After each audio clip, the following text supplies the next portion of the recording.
여러분 안녕하십니까. 건축 오방TV입니다. 오늘은 방수, 방선 및 결로 중 방수의 개념에 대해서 말씀드리겠습니다. 다음으로 지하층, 지붕, 내부, 외벽 방수 순으로 방송할 예정입니다. 방수의 개념, 방수가 뭘까요? 건물에 있어서 가장 중요하죠.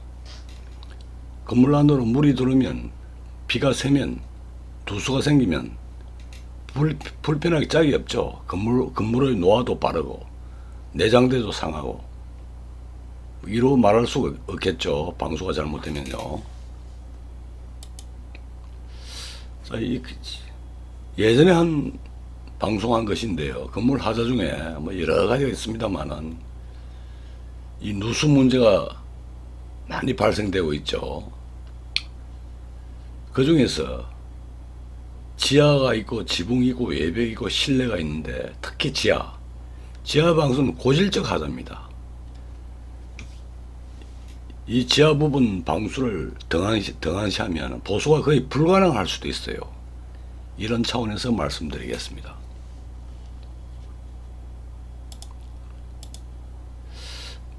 방수, 누수 메커니즘이라고 되어 있는데 이 물이 새는 것은 물이 있고 틈이 있고 압력차가 생기면 물이 새죠. 물이 있고 틈이 생기면 물이 들어오죠. 실내로. 또 압력차가 많이 생기면 물이 굉장히 많이 들어오겠죠. 이게 이런 현상으로 누수가 생기죠. 이걸 막는 것이 방수입니다. 그러면 물을 흐름을 차단하면 되겠죠. 건물 속으로 못 들어오게. 또 수압을 제거할 필요 있죠. 수압이 너무 세면은 물을 막을 수가 없어요. 또 물론 틈새도 막아야겠죠. 이것이 방수입니다. 방수 부위, 위치죠. 지하 있고 지붕 있고 외벽이 있고 실내가 있죠. 실내는 지상이죠. 화장실, 욕실, 뭐 주방 이런 데죠. 이게 이 순서대로 공사의 난이도가 있습니다. 지하 방수가 제일 힘들어요. 상시 지하 주인은, 지하 외벽 주인은 물에 잠겨 있다. 수압도 있다. 물통 속에 건물 지하가 있다고 보면 되는 것입니다. 지붕은요. 지붕은 빗물이 비가 오면은 실내로 들어가지 않고 즉시 홈통으로 배수가 되면 되겠죠. 물이 고이지 않아야겠죠. 고이면은 어느 방수를 했더라도 그 방수가 노후되면 물이 셀 수가 있죠. 그러니까 고이지 않도록 즉시 배수한다.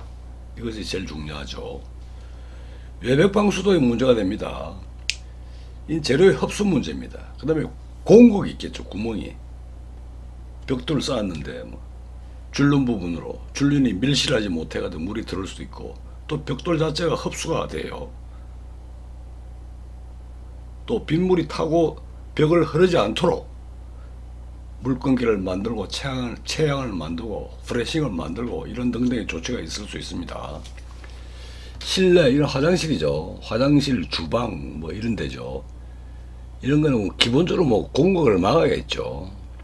물 고임이 되지 않도록 즉시 화장실 같으면 바닥 배수 드레인이 있죠. 소위 육가 그러죠. 즉시 빠지도록 해야겠죠.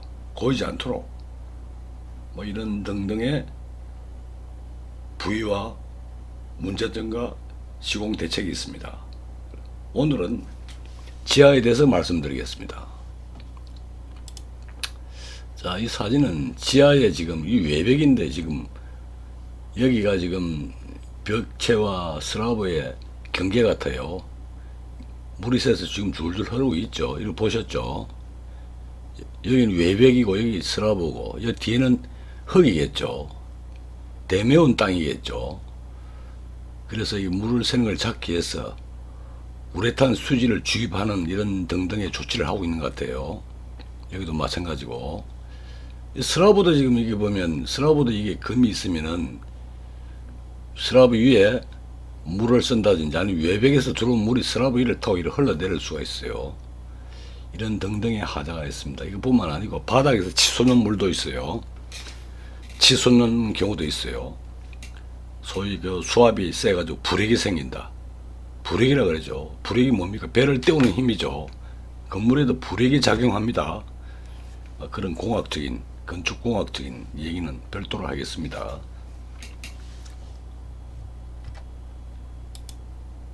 방수는 그럼 어떤 게 있을까요? 크게 대별을 하면요. 멤브레인 방수랍니다. 멤브레인. 그 다음에 시멘트 액체 방수. 일반적으로 우리가 쓰는 겁니다. 일반 건물에. 멤브레인 하니까 특수한 게 아니고요.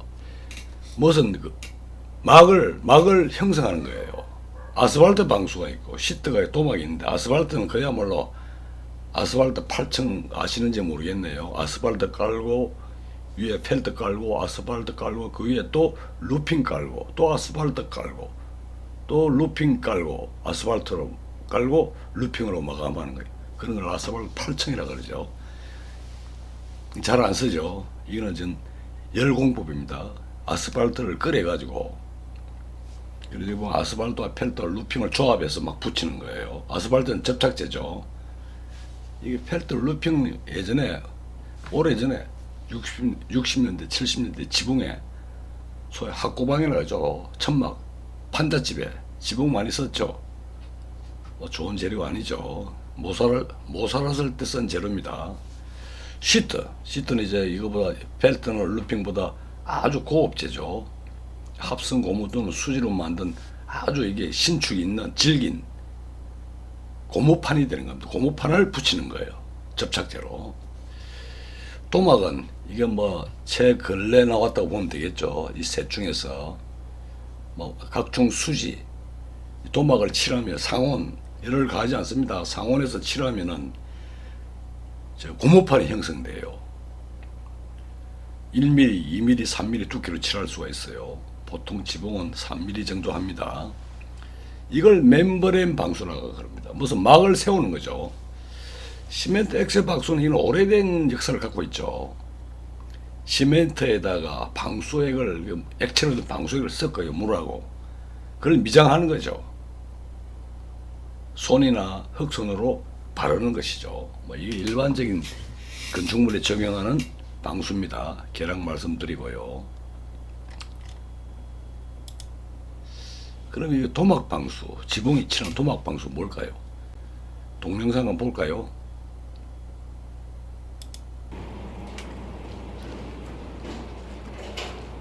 보시면 지금 기성제품을 말통에 있는 액체를 이렇게 칠하는 거예요. 이거 칠하면 이것이 고무판이 돼요.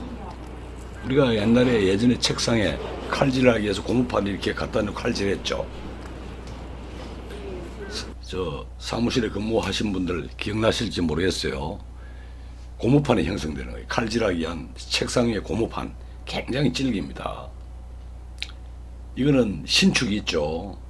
이 슬래브가 크랙이 어느 정도 가도 이 방수막은 파손이 되지 않는다 이렇게 보는 겁니다. 그래서 그런 경우는 여기 보면 지금 이거 한 다음에 이거 다 칠한 거예요. 다 칠하고 나니까 지금 이런 시커먼 막이 형성되어 있는 겁니다. 주로 지붕은 한 3mm 정도 칠합니다. 두께 3mm 두꺼워요. 고무판입니다. 아주 고급 재료인 거예요.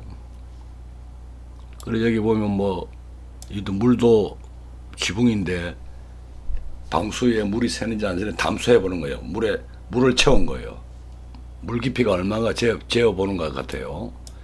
그 다음에 방수 두께가 얼마인지 칼로 이게 잘라내서 확인하는 거예요. 3mm가 나오냐 안 나오냐. 이걸 찢어가지고 칼로 찢으면 나중에 떼우면 되는 거예요. 왜 그러면 액체니까. 액체는 충분히 접착이 되고 연결이 돼요.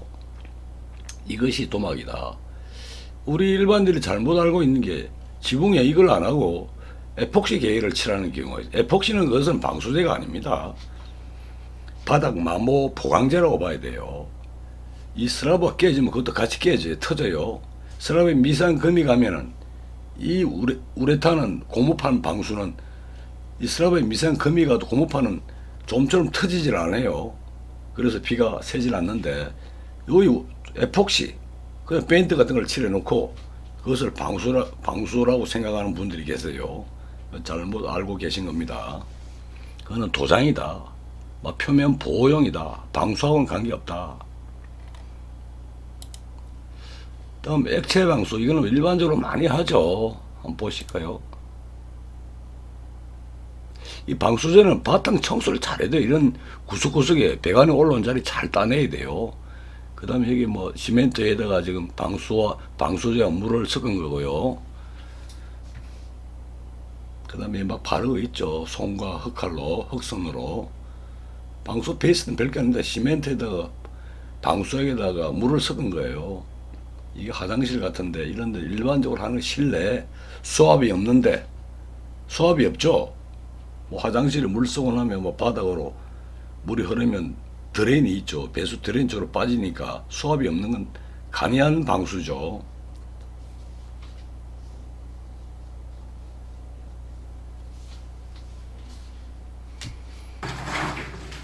지금 갔다가 이렇게 흑선으로 바르고 있죠. 주로 이게 한 1.8m 합니다. 우리 이 아파트 화장실인데 안쪽만 바깥쪽도 지금 하고 있죠. 바깥쪽이 이거 하부에 문틀 하부 이런 데 취약해요. 보강하는 겁니다. 보완. 화장실 안에만 하는 게 아니고 이런 문틀 및 그 다음에 조인트 이런 부분에 방수 보강을 하는 게 바람직해요. 혹시 안에서 새더라도 여기가 거실이나 방이 되면 물이 넘어오면 안 되겠죠. 썩겠죠. 그 다음 이것도 도막 방수제의 일종이에요. 자, 이걸 보시면 이 지금 액체 방수가 시멘트 다 굳었어요. 굳고 난 다음에 이것은 건물이 움직임이 있어요. 움직임이 있으면 터져요. 건물이 터질 수가 있어요. 벽돌과 콘크리트가. 벽돌과 벽돌 이 기퉁이. 건물에 우리가 눈에 안 보이는 많은 힘이 작용하거든요. 터져버릴 수가 있어요. 이 신축이 없기 때문에. 그래서 신축이 있는 도막 방수를 보강을 하는 것이죠. 지압부에. 배관 주위, 꺾이는 부, 각종 뭐 배관 부위 이런데 그 부분이 잘 터질 수가 있으니까 그 부분을 고무판 방수로 보강한다. 그런 장면이고요. 그 다음에 이거는 아스팔트 방수 또는 도막 플러스 시트 방수인데 한번 볼까요? 이거 복합 방수라는 거예요. 복합 방수는 방수를 이중으로 하는 거예요. 예를 들어서 시멘트 액체 방수라고 하고 거기에 도막 방수를 칠하면 이중이죠. 이거는 뭐냐면 아스팔트를 상온에서 높아 거기에 시트를 붙이는 거예요. 그것도 복합이죠. 복합 방수라는 개념은 그렇습니다. 이제 바탕 청소를 잘하고 취약부를 보강하고 방수하기나 프라이머를 도프랍니다. 이것은 방수제 접착을 족하게 칠하는 겁니다. 피리스 프라이머를 칠해야 됩니다. 청소는 철저히 됩니다. 문제 하나 없이. 약한 부분은 크레이크한 부분은 따내고 보강하고 그 다음에 지금 프라이머를 칠하고 있어요. 프라이머 칠하는 장면이죠. 그 다음에 이런 상온에서는 아스팔트 재료가 있어요. 아스팔트를 막 칠하고 있죠. 붓고 있죠. 이것이 뭐 한 5mm 안팎 막 두껍게 칠하는 거예요. 이 자체로 방수가 되는 거예요. 이 자체가. 옛날은 이걸 불을 떼가지고 녹여 아스팔트를 끓여서 갖다 부었는데 그런 것은 옛날 공법이고 재래 공법이고 잘 안 쓰죠. 그런 다음에 그 위에 또 이 시트 방수죠. 시트를 또 붙이는 거예요. 이중 방수다. 굉장히 고급 방수입니다. 대형 아파트다. 건물의 지하실 부분은 위에 만약 주차장이면 이렇게 이런 방수를 해야 완전한 방수를 추구할 수 있다. 이런 것입니다. 아스팔트를 막 칠한 다음에 시트를 붙이는 거죠. 예전에는 시트 하나만 붙였어요. 접착제로. 그래서 복합은 아스팔트처럼 두껍게 칠하고 거기에 다시 시트를 붙이는 거예요. 아주 고급 방수, 이중 방수가 되죠. 그것을 복합 방수를 합니다.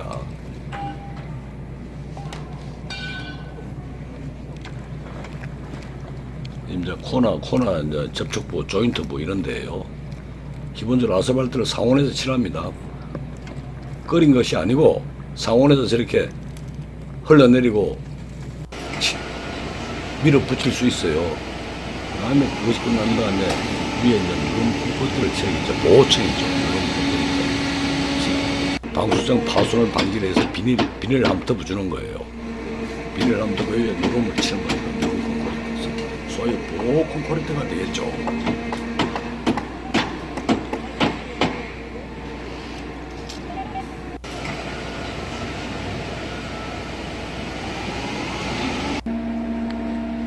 그다음에 이 꺾어올리는 부위죠. 꺾어올려야겠죠. 항상 감아 올려야 되거든요. 벽이나 뭐 기둥이나 이런 부분요. 그래 물이 들어가지 않으니까 이런 건 수작업을 손으로 이제 하나하나 아스팔트를 칠하고 시트를 붙이고 하죠. 그 다음에 이제 위에 이제 끝나고 나면 비닐 덮고 그 위에 보호층을 치는 겁니다. 방수 보호 누름 콘크리트를 치고 있다.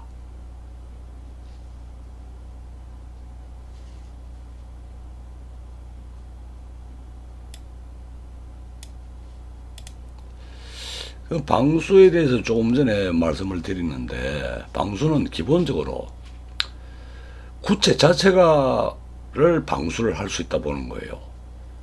소위 그 수밀 콘크리트 친다. 콘크리트 구조물은요. 뭐 공학적으로 이론적으로는 수밀 콘크리트 가능합니다만 현실에서는 뭐 보장이 불가하다. 방수성. 뭐 엄청난 공사비가 들어가야 될 것이고, 엄청난 공사비가 들어가도 이게 예를 들어 물탱크, 무슨 탱크처럼 완전한 방수를 기대하기 힘들어요. 사람 손으로 일일이 하는 거기 때문에 이것은 이론상 가능한 거고 현실적으로는 불가능하다. 그 다음 구체가 어느 정도의 공곡이 있고 뭐 크랙이 있다. 이것을 밖에서 이제 싸는 거죠. 안에서 싸든 밖에서 싸든 조금 전에 말씀드린 멤브레인 방수, 아스팔트나 시트나 도막으로 뭐 간이하는데 액체 방수를 하기도 하죠. 이것은 완전하고 영구적인 방수가 가능할까요? 저는 불가능하다고 보고 있습니다. 뭐 규모에 따라 가지고 엄청난 품질 관리를 하면 뭐 10년도 가고 20년도 갈지도 모르지만은 여기 중소형 건물에 그렇게 품질 관리가 안 되거든요. 어쩌면 한 달 만에, 어쩌면 1년 만에 지하실은 셀 수가 있다. 이런 걸 해도 완전한 방수가 아니다. 그럼 어떻게 해야 되느냐. 우리가 지하 부분에 이제 방수에 대해서 말씀드리거든요.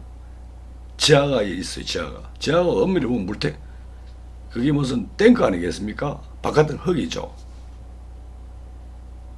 바깥은 흙은 흙만 있는 게 아니고 항상 물이 있다고 봐야 돼요. 우리가 건물을 지을 때 물이 많이 나오는 경우도 있고 땅을 파면요 안 나오는 경우도 있어요. 그러면 그것은 그때 그 시점에 안 나오는 거예요. 비가 많이 온다, 홍수가 났다, 또 인근에 공사를 하다 보니까 지하의 그 수맥이라 그러죠. 지하수 흐름이 바뀌어 가지고 땅을 팔 때는 물이 없었는데 뭐 6개월, 1년, 2년, 3년 지나 옆에 공사를 하니까 지하에 물이 통과가 될 수도 있거든요. 그래서 지하는 항상 물통 속에 지하가 들어가 있다 이렇게 생각해야 돼요. 그러면 영구 방수가 돼야 되죠. 그러면 영구 배수가 영구 방수가 필요하죠. 지하실 외부가. 그럼 이 위의 방법으로는 뭐 구체 피막이도 구체 자체는 공법으로는 완전 방수는 불가능하다. 이것은 위에 거는 이 영구 배수, 영구 방수를 보조하는 역할이다. 이 위에 거는 피막층이나 물침입 침투 방지하는 뭐 아스팔트, 시트, 도막, 액체 방수는 이 영구 방수를 보조하는 역할에 불과하다. 보조하는 공법이다. 이렇게 생각하시면 됩니다. 그러면 지하층에, 지하실에 영구 방수, 영구 배수는 어떻게 할 것인가? 다음 편에 방송을 합니다만은 잠시 말씀드리면은 여기 보시면요, 이 지하실입니다. 지하실. 기초 외벽이 되겠죠. 뭐 이제 지하식으로 1, 2 되겠죠. 뭐 항상 말이죠. 여기가 지금 GL이죠.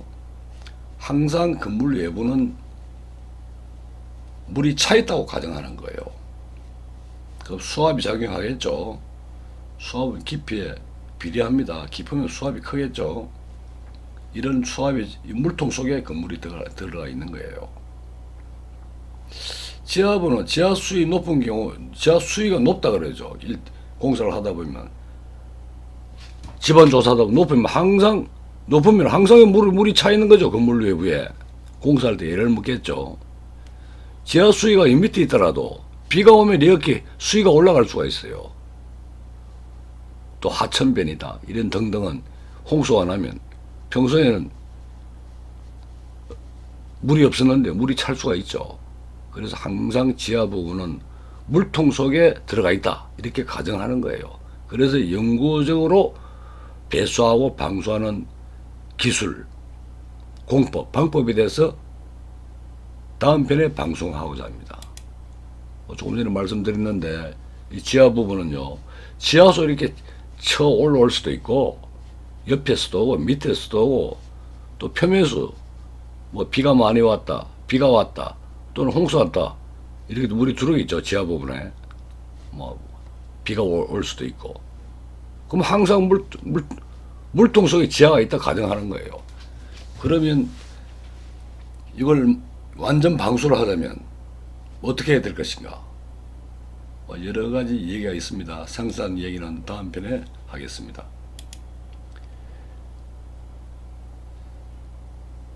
이상으로 방송을 마칩니다. 다음 편은 지하 영구 배수, 영구 방수에 대해서 상세히 말씀드리겠습니다. 시청해 주셔서 감사합니다.